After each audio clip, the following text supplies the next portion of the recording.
नगर निकाय चुनाव में राजनीतिक पार्टियों के पदाधिकारी एक दूसरे पर जमकर आरोप प्रत्यारोप लगा रहे हैं। इसी कड़ी में रायबरेली पहुंचे भाजपा प्रदेश अध्यक्ष भूपेंद्र चौधरी ने सपा के राष्ट्रीय अध्यक्ष अखिलेश यादव पर जमकर पलटवार किया। उन्होंने कहा कि उनके समय में विकास हुआ नहीं, इसलिए उन्हें कुछ नहीं दिख रहा है।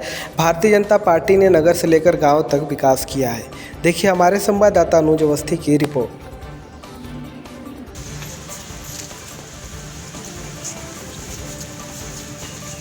अध्यक्ष जी, आज बैठक हुई है, क्या था बैठक में, क्या निष्कर्ष निकल क्या है, क्या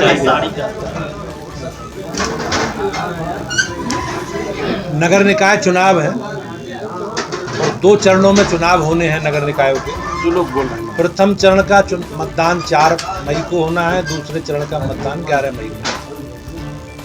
भारतीय जनता पार्टी ने सभी नगर निकायों में अपने प्रत्याशी घोषित करके हम लोग चुनाव लड़ रहे हैं। 17 नगर निगम है, 199 नगर पालिकाएँ हैं और 544 नगर पंचायत हैं।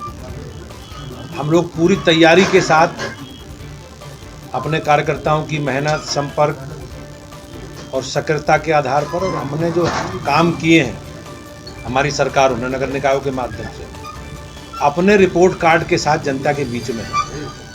और मुझे विश्वास है कि नगर निकाय चुनावों में भारतीय जनता पार्टी को आशीर्वाद और स्नेह जनता का मिलेगा और हम रायबरेली जिले की नगर पालिका रायबरेली सहित सभी 9 नगर पंचायतों को निश्चित रूप से जीतेंगे। क्या लग रहा है, रायबरेली की अगर बात किया जाए तो कांग्रेस से गढ़ कहा जाता है, पिछली अगर नगर निकाय की बात की तो कांग्रेस के पाले में नगर पालिका 10 की सीट थी। इस बार क्या लग रहा है, किस तरह समीकरण तैयार किए गए हैं?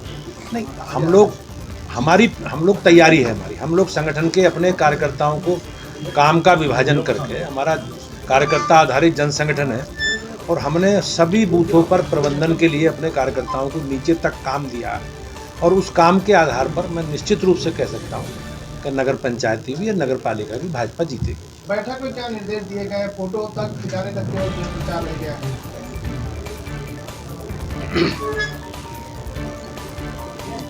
अध्यक्ष जी, जिस प्रकार से आपका नारा था कि घर घर मतलब कम से कम आपका कार्यकर्ता पहुँचे और सरकार की योजनाएं बताएं, तो उसमें अभी कितना क्या पहुँच चुकी है, क्या है पूरा? नहीं, भारतीय जनता पार्टी के कार्यकर्ता अपने कार्यक्रम, हमारे अभियान, हमारे संगठनात्मक विषय, सेवा के काम, रचनात्मक काम लगातार 365 दिन 12 महीने भाजपा के कार्यकर्ता जनता के बीच में रहते हैं।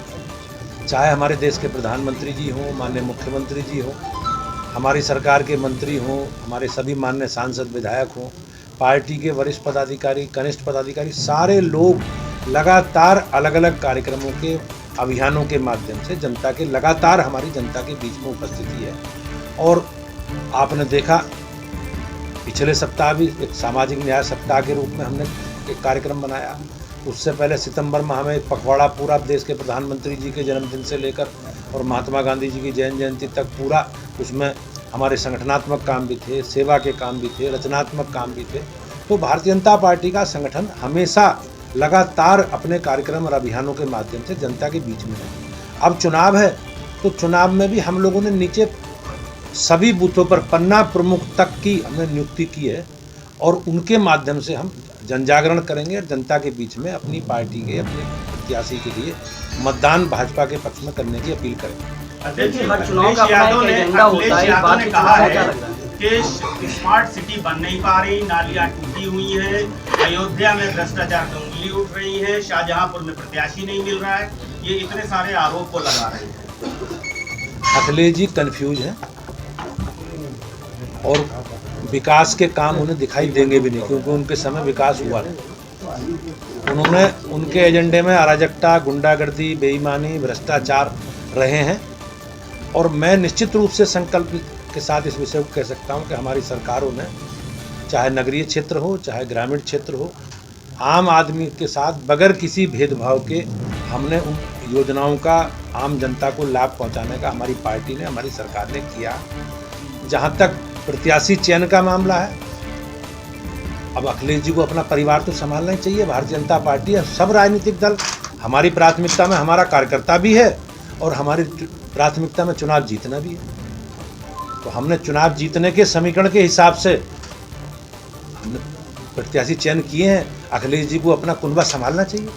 आम आदमी पार्टी के सांसद संजय सिंह ने एक बड़ा आरोप लगाया कि जो रायबरेली की आपकी प्रत्याशी थी पूनम किन्नर, उनका प्रशासन ने पर्चा खारिज करा दिया।